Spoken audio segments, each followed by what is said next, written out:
where does this leave the government? Is the government going to yield, blink in front of farmers? Especially because right now there seems to be a groundswell. The farmers are not budging. It's yes or no. Which way will Modi go? Reform or yield to populism?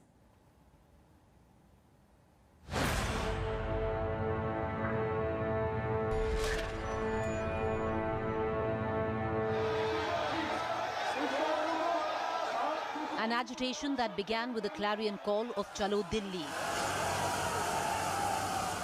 has had Delhi under siege for 14 days. The finale plays out in less than 18 hours after 3 failed attempts at talks with the government. The farmers will come back to the talking table with one question: yes or no? Will the government take back all 3 farm laws or not? In the face of farmer anger and a protest which till now has been largely seen as apolitical, the government is in a catch-22. Will it stick to reform or yield to populism pressure? अब छोटे से छोटा किसान भी मंडी से बाहर हुए हर सौदे को लेकर कानूनी कार्यवाही कर सकता है। यानी किसान को अब नए विकल्प भी मिले हैं और छल से, धोखे से उसे बचाने के लिए कानूनी संरक्षण भी मिला है। The farm laws would have another stamp on the reformist Prime Minister credentials of Mr. Modi, be it controversial decisions like demonetization or GST, or politically contentious calls of abrogation of Article 370. The Prime Minister has not shied off taking big-ticket decisions or pushing reforms. However, the farmers' protest could arguably be the biggest crisis the Prime Minister has faced till now. They were protests during abrogation of Article 370 or the anti-CAA protest. But these fault lines were easier to maneuver. Easier in front of the formidable face of India's Annadata. And it will be this face that proves to be the differentiator on which road the government picks. That of agriculture reform, which some say have come too early, or populism, the much beaten road by our politicians. Bureau Report, India Today. So which way will the government go? We'll only know tomorrow. The meeting between the farmers and the centre is at 11 a.m. But the spotlight is also on how difficult it is to reform in a country like India. I want to cut across to our guest this evening. I have Gurcharan Das, economist and author. I have Prabhu Chawla, senior journalist. And I also have Rahul Srivastava, national affairs editor, who's covering the meeting right now, which is taking place at Amit Shah, the Home Minister's residence, with 13 to 14 farm unions. I want to begin with you, Mr. Das. Taking off from what we said, the merits of the case aside, the merits of the laws aside, that debate is separate. But in the impasse that the government finds itself now, just puts the spotlight on how difficult it is to bring reforms in this country. Yes, I mean, it's a perfect example of the difficulty of doing reforms. And really, because politics is a short-term game. It's like a 20-20 match, and economics is a long-term game. It's a 5-day cricket match. And therefore, the fact is that a populist will promise you 1 rupee per kilo chawal and he will get elected. But a reformer will say, well, look, we will make investment and this will increase the output and therefore prices will come down. And then that will benefit everybody. Now, always in politics, that will happen. So therefore, the most important lesson that reformers have learned is that they have to spend more time selling the reforms and less time doing the reforms. And here is where the fault of Mr. Modi was. He's the greatest communicator in the world. And he could have sat down, done lots of man ki baats, and really he could have won the farmers over.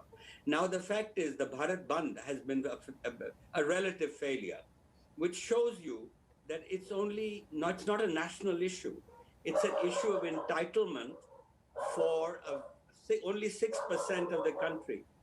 And it's almost all in Punjab who get the benefit of this. And they're rich farmers of MSP. And this they are rich. In other words, they're also supported by the Artiyas, who are going to be the main losers, which is the commission agents in the APMC mandis. So they earn 1,500 to 3,000 crores a year. So they can spend money on these protests. Anyway, I think it would be a tragedy if the government pulls back. Imagine in 1991, there were protests by the unions. There was the Bombay Club. And if the government had pulled back on the reform then, we wouldn't have cell phones. We wouldn't have this kind, all depending on, we would have one provider, BSNL, for our thing. If in the 60s, when the Green Revolution came, there were protests. But if Subramaniam had not stood tough, you wouldn't have had the Green Revolution. Well, there are many who are drawing parallels with Margaret Thatcher at this point of time as well, Mr. Das, because a lot of them are saying that in '94, if she had yielded to the labour unions, Britain wouldn't have seen the kind of privatization that it has. Yeah, and she said that I spent 20% of the time doing my reforms and 80% of the time selling my reforms. All right. And that is really what we had. That's why after so many 30 years, we're still reforming by stealth. Chupke, chupke, chori, chori. We can't do that. All right, sir, stay with me. I want to cut across to Mr. Chawla. Mr. Chawla, take great pleasure as well of welcoming you back into the India Today fold. Welcome, sir. Privileged to have you on my show as well. But Mr. Chawla, coming back to the story that we are tracking and the topic and to the point this evening, which comes down to the fact, would you reckon in the 6.5 years of the Modi government, this is his biggest crisis? CAA, protests against that, abrogation of Article 370, the fault lines were easier to maneuver. This is difficult because you're facing the Annadatta right now. Preeti, we go by the optics. Yes, it seems to be the biggest crisis. It is photogenics, it is more people you can see shouting slogans, everything is happening there. You see lots of people participating, NGOs, doctors, everything has joined. Suddenly everybody has woken up and you find that Annadatta is the final ultimate thing we have to all help. That's what it looks like. But I don't think it is the biggest crisis. It is one of the many crises Mr. Modi has faced in the past 6 years. That had passed and this shall also pass, it seems, because they are much more sensitive people. Therefore, they are being handled with care. They have certain genuine grievances, no doubt about it. As Mr. Gujrandas was telling us, there has to be some kind of a negotiation there. Stakeholders should be there. You were saying they have not been consulted. They are pointing it out. And reforms are required in agriculture sector. Maybe it is just 16% of the total GDP. It doesn't make much difference, and of which how many people pay taxes. But yes, agriculture reforms are required. But people who support this kind of reforms, don't forget that US also has the same model almost. But US spends about $400 billion on agricultural subsidies. How much do we spend? In spite of market reforms, connecting the agriculture with the markets, which now we are trying. Mr. Gujrandas will not speak about US subsidies of $400 billion, which even Europe gives out that kind of subsidies. Here we fight against the subsidies. The problem with Kisan now at the moment, they're worried about the input cost going up. Because these reforms are good, you're asking for one nation, one market principle there. Middlemen will be out of it. You can go and sell everywhere else. But agriculture is a state subject. You must have seen statement by various BJP chief ministers saying that they would not allow food grains for other states to come and to be sold in their state. There is a contradiction there. So therefore, the proper consultation should have been there because agriculture is a very sensitive subject. 60% of the population now depends on 15% of the GDP. Where the adverse terms of trade have gone? The tertiary sector, services sector, which was about 10% of the total GDP, 15% in 1991, is now 57%. Terms of trade have gone against the Kisan. Therefore, they're fighting for inequality distribution of income technology there. Yes, they should be given that kind of facility. The reforms are required. But who prevented the corporate sector from investing in agricultural infrastructure? Nobody has invested there. In Bihar, for example, you demolished APMC 10 to 15 years ago. Not even one corporate sector has gone and established anything there.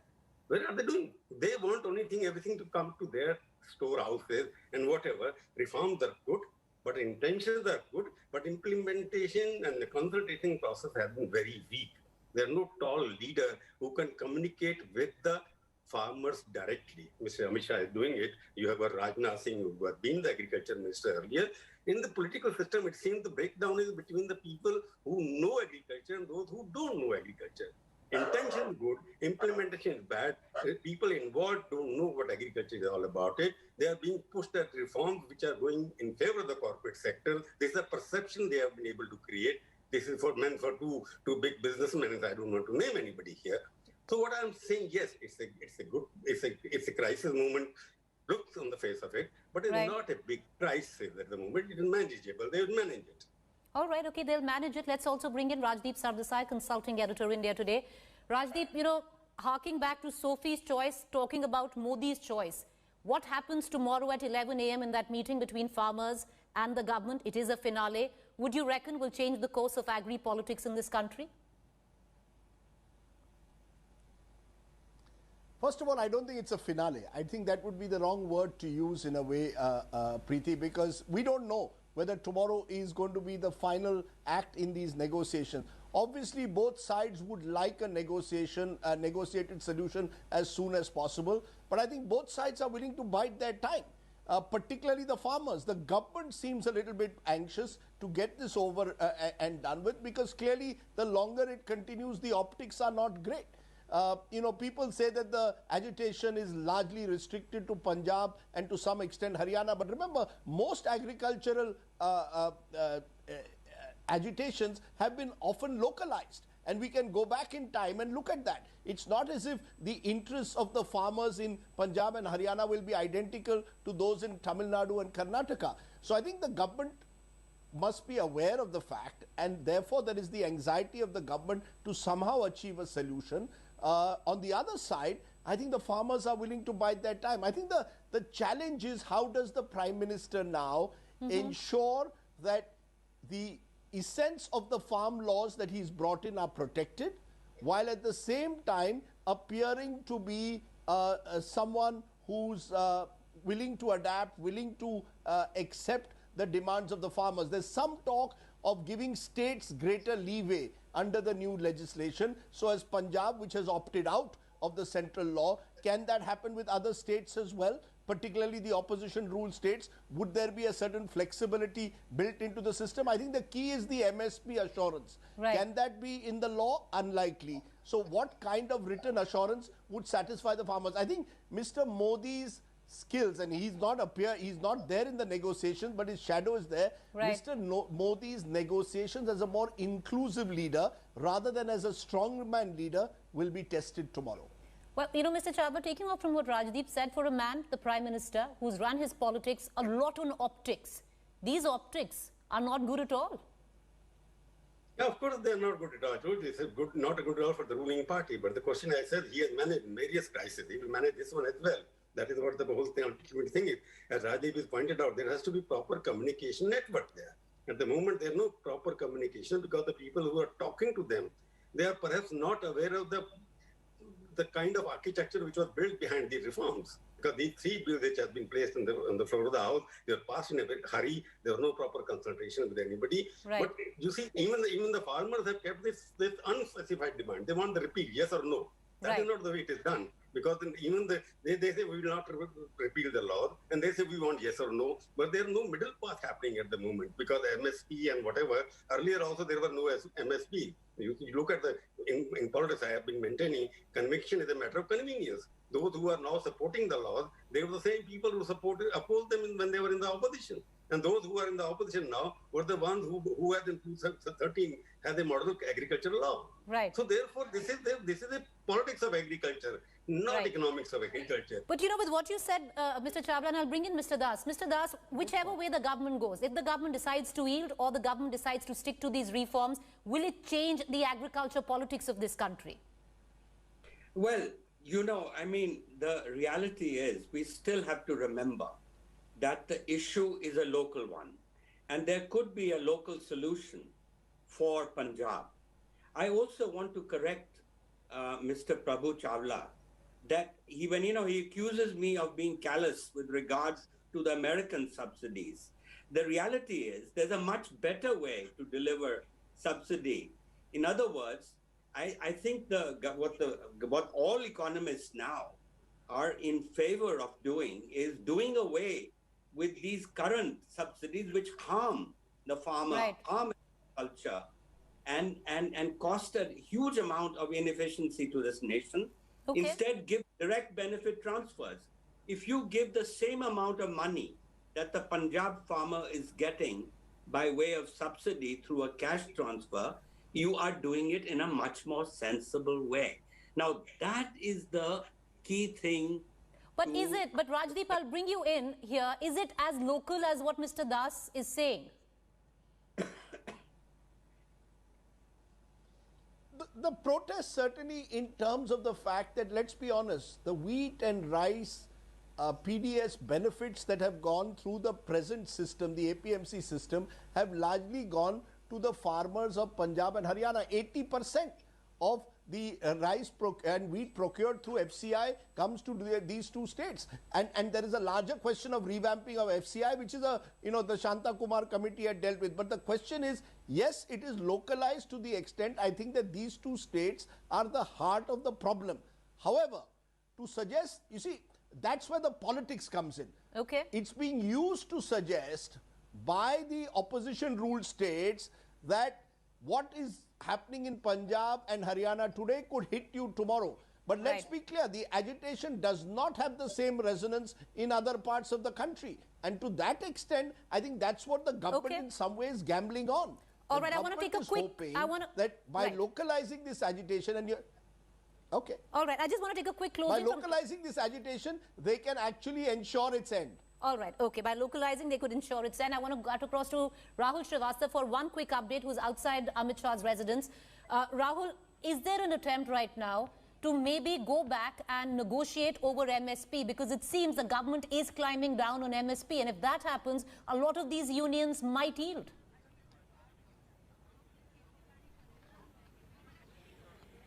Preeti, when it comes to the 3 farm bills being repealed, the government is saying no. When it comes to putting the MSP and making it a part of the statute, the government is saying no. Now, beyond that, the government has been open to the 39 points on most of the points that the protesting farm unions have submitted, 39 of them. They are very similar to almost 32 winters ago. What Mahendra Singh Tigat had submitted at that time, there were 35 demands, and Bhajan Lal was the agriculture minister. Now, the key here is that somewhere by bringing in Amit Shah, one can definitely say that what was a negotiation, a structured negotiation, this is an out of the structured negotiation where it seems that the government will try to push in some solutions in which it will try to say that this is what the government has done. Take credit for that. It's that kind of moment. Now, if the government succeeds here, there can be hope. If it doesn't, then it's back to the talks tomorrow. All right, gentlemen, appreciate you all for joining us. We're going to keep putting the spotlight on the very latest that comes out of that meeting. But with what Rahul said, what are the farmers saying? Rahul said 32 years ago, a similar kind of an agitation happened. A lot of it went down outside the Broad Club in Delhi by Mahendra Singh Tigat. Well, the farmers this time are saying that it's after 32 years that they have come towards Delhi again. They hadn't, and this time they're not going back till their demands are met. A quick break to stay with us. Up next is Rahul Kaval.